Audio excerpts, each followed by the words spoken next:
accesso diretto 12-25 anni senza se e senza ma. Ha anticipato la direttiva del generale Figliuolo che ieri aveva chiesto alle regioni, a partire dal 16 di agosto, di garantire una corsia preferenziale ai 12-18 anni. Non solo Mazzaia ha deciso di allargare la maglia fino ai 25 anni, è una delle novità illustrate dal Presidente. Dunque fino al 30 di agosto questa fascia di età potrà recarsi in qualsiasi centro vaccinale veneto senza prenotazione.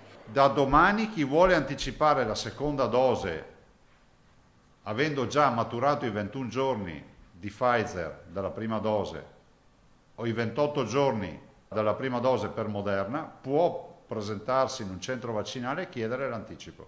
Continuiamo a spingere su una prevenzione serrata, dice Zaia, che poi aggiunge: le nuove seconde dosi per le prime vaccinazioni fatte da domani saranno fissate a 21 e 28 giorni ed ancora i veneti che si trovano in vacanza all'interno della regione potranno prenotarsi dal portale anche nei centri vaccinali al di fuori della loro ULSS.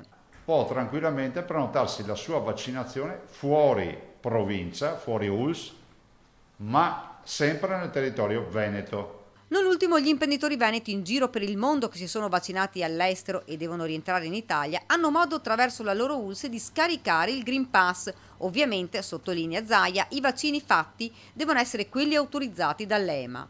Oggi abbiamo ragionevoli motivi per dire che agosto è il mese chiave nel quale ce la giochiamo tutta, dice. La media regionale delle vaccinazioni, ricorda, è il 70% e ad ottobre arriverà all'80%.